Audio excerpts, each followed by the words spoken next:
লেওড়া এবার কি করি? 1000 টাকা কোথায় পাই এবার? বাড়া টাকা না দিলে তো আমার মান সম্মান থাকবে না। কি করা যায় কি করা যায়? এবারা এটা বাবা সাইকেল না? এই তো বাড়া পেয়েছি।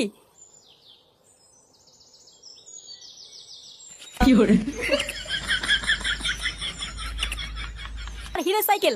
এর বয়স কত জানিস? গুড মর্নিং, 1000 টাকা দে। 1000 টাকা নাকি? ওই বালে সাইকেল শুধু তোর দাম 1000 টাকাও হবে না।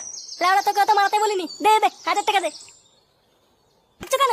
বাড়া একটু আগে এখানে আমার সাইকেল ছিল, কোথায় গেল? তোমার সাইকেল আমি কি করে বলবো? এ তো বাড়া মহাজালা, ফুটো নেয়নি তো? ও কি সাইকেল চালাতে পারে নাকি যে তোমার সাইকেল নেবে? তাহলে গুদমানি সাইকেল থেকে এখান থেকে উড়ে গেল নাকি? আমি জানি না। লেওড়া ঘরে চিনি নেই, বাইরে সাইকেল নেই, সব কি গাড়ির ভিতরে ঢুকে আছে নাকি? না, কি ভোদা জ্বালা বাড়া। ফুটো তো একটু আগে এখানে এসে সাইকেলটা বেচে দিয়ে গেল। বেঁচে দিয়ে গেল মানে? হ্যাঁ একটু আগে এসেছিল ফুটো সাইকেলটা নিয়ে। আমাকে বললো যে 1000 টাকা